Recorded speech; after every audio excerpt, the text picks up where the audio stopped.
इस समय उत्तर प्रदेश के जो हालात बने हैं वो प्रतिदिन भयावह होते जा रहे हैं, वो प्रतिदिन चिंताजनक होते जा रहे हैं।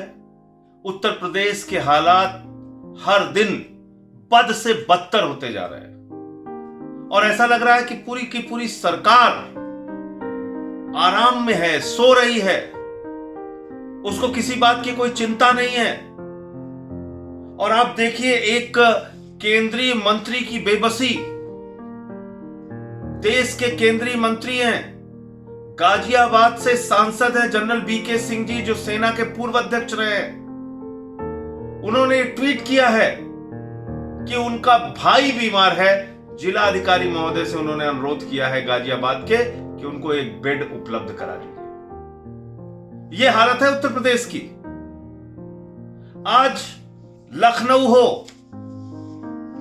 आगरा हो, झांसी हो, कानपुर हो, वाराणसी हो, प्रयागराज हो, लाशों की कतारें लगी हैं शमशान पर। लाशों की कतारें, ऑक्सीजन नहीं मिल पा रहा है, बेड नहीं मिल पा रहा है, जांच नहीं हो पा रही। और मैं कुछ घटनाएं आपके सामने जिक्र करना चाहूंगा। यह लोहिया संस्थान से जुड़ी हुई खबर है। 5 लोगों की जिंदगी ऑक्सीजन के इंतजार में चली गई। कहां? उत्तर प्रदेश की राजधानी लखनऊ में, जहां पर पूरी की पूरी सरकार बैठी हुई है, जहां मुख्यमंत्री जी रहते हैं, उनके आला अधिकारी रहते हैं, उनकी टीम 11 रहती है, सारे अधिकारी रहते हैं। इस लखनऊ के लोहिया संस्थान अस्पताल में 5 लोगों की जान ऑक्सीजन की कमी से चली गई। कौन जिम्मेदार है इन मौतों के लिए? कहां है सरकार? कब तक इसी तरीके से सब सोते रहेंगे? न्यूनतम जरूरत भी लोगों की, मामूली जरूरत भी, जांच कराने की, ऑक्सीजन की, बेड की, वो भी पूरी नहीं हो पा रही है। क्यों नहीं बनाए जा रहे हैं लखनऊ में अतिरिक्त बेड? क्यों नहीं बैंक्वेट को हॉस्पिटल में कन्वर्ट किया जा रहा है? क्यों नहीं होटल को हॉस्पिटल में कन्वर्ट किया जा रहा है? क्यों नहीं प्राइवेट नर्सिंग होम में सरकारी बेड बनाए जा रहे हैं? क्यों? कब तक इंतजार करना पड़ेगा ऑक्सीजन के सिलेंडर के लिए? कब तक लोग लाइन लगाए रहेंगे? और ये तस्वीरें देखिए आप झांसी की, शमशान में लाशें जल रही हैं, लाशों की कतारें लगी हुई हैं। ये देखिए आप तस्वीरें। अंतिम संस्कार के लिए भी जगह नहीं मिल रही लोगों को। अंतिम संस्कार के लिए उत्तर प्रदेश की यह हालत है। आप देखिए, यह आगरा की तस्वीर है। आगरा ताज नगरी, जो विश्व के 8वें आश्चर्य में शामिल है, जहां का ताजमहल देखने के लिए पूरी दुनिया आती है। उस आगरा के अंदर सैकड़ों लोगों की लाशें शमशान में जल रही हैं। शमशान में लाशों की कतारें लगी हुई हैं। लेकिन प्रशासन इतना निर्दयी हो चुका है, सरकार इतनी उदासीन हो चुकी है कि अभी भी आंकड़े छिपाने में लगी है। सिर्फ 8 अंतिम संस्कार के आंकड़े दिखाए जा रहे हैं। अरे अब तो थोड़ी मानवता अपने अंदर जगाओ। ये मौत के आंकड़े छिपाने से काम होगा या मौतों के सिलसिले को रोकने से काम होगा? ये मौत के आंकड़े छिपाने से काम होगा या लोगों को इलाज देने से, बेड देने से, ऑक्सीजन देने से, कोरोना की दवा देने से काम होगा? बताइए। उत्तर प्रदेश के मुख्यमंत्री और उत्तर प्रदेश की सरकार से मैं पूछना चाहता हूं, भाजपा के नेताओं से मैं पूछना चाहता हूं, आप बताइए, ये हालात बने हुए हैं उत्तर प्रदेश के। ऑक्सीजन के लिए, जांच के लिए क्या हालत है? ये दास्तान जरूर पढ़िएगा, इसको जरूर सुनिएगा साथियों। आपको लखनऊ की दुखदाई, उत्तर प्रदेश की दुखदाई तस्वीर अपने आप समझ में आ जाएगी। ये एक बुजुर्ग है, सुशील श्रीवास्तव जी। इन्होंने अपनी कोरोना की जांच कराई, 5 दिन तक इनकी रिपोर्ट नहीं आई। ऑक्सीजन सिलेंडर कार में लगाकर ये 2 दिनों तक अपने कार में इंतजार करते रहे, रिपोर्ट आ जाए तो इलाज हो जाए, रिपोर्ट आ जाए तो इलाज हो जाए, रिपोर्ट आ जाए तो बेड मिल जाए। इनको बेड मिल, और जब इनकी रिपोर्ट आई उसके कुछ घंटे पहले ये दुनिया छोड़कर चले गए थे। 5 दिन तक लखनऊ में बुजुर्ग सुशील श्रीवास्तव को अपनी कोरोना की जांच की रिपोर्ट का इंतजार करना पड़ता है। 2 दिन तक ऑक्सीजन का सिलेंडर लगा के कार में इंतजार करना पड़ता है कि एक बेड तो नसीब हो जाए। नहीं मिला इलाज, इनकी जान चली गई। ये देखिए हालात कि ऑक्सीजन अपने घर से लेके आओ वरना वापस चले जाओ, ये डॉक्टर्स का कहना है। क्या करें, वो वहां भी जब डॉक्टरों को ऑक्सीजन मिलेगा नहीं तो कहां से वो लगाएंगे। आज आए दिन केसेस बढ़ रहे हैं, सब कुछ हो रहा है, और इन सब के बीच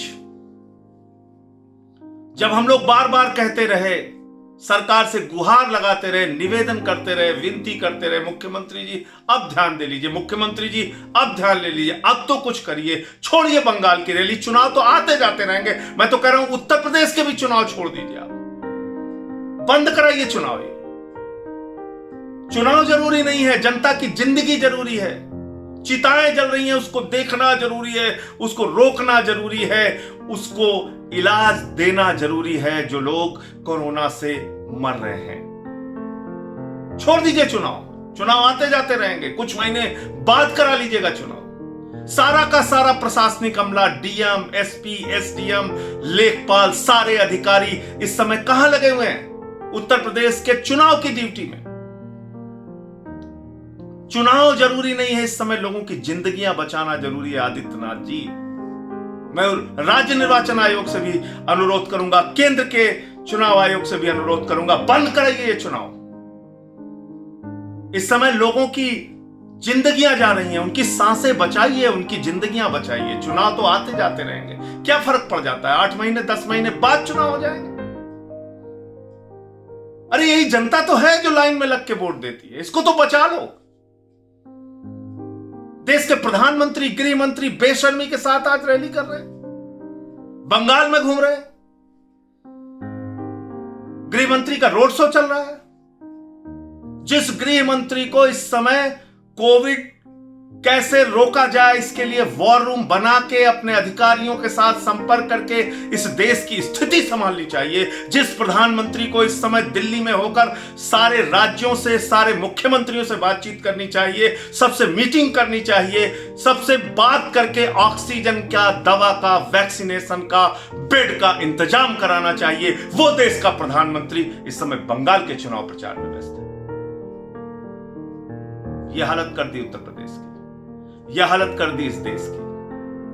कौन जो अपने आप को गंगा मां का बेटा कहता था, वो प्रधानमंत्री, वो नरेंद्र मोदी जी। जो अपने आप को मां भारती के लाल कहते हैं, वो प्रधानमंत्री जी। जो अपने आप को गुजरात के बेटे कहते हुए कहते थे हर चीख में तुम्हारे साथ खड़ा रहूंगा, वो अपने कान में रुई डालकर, अपनी आंखें बंद करके धृतराष्ट्र की तरह चुनाव के प्रचार में लगे हुए हैं। और वहां कह रहे हैं इतनी भीड़ इकट्ठा हो रही है, मन बड़ा खुशी है, मन बड़ा उत्साहित है। इस समय देश के प्रधानमंत्री फिल्म के डबल रोल कर रहे हैं। एक रोल में वो कहते हैं दवाई भी और कड़ाई भी, दूसरे रोल में वो कहते हैं बंगाल के चुनाव में कि भीड़ आई इसके लिए बधाई भी। तो सोचना आप लोगों को है, आवाज तो लगानी पड़ेगी।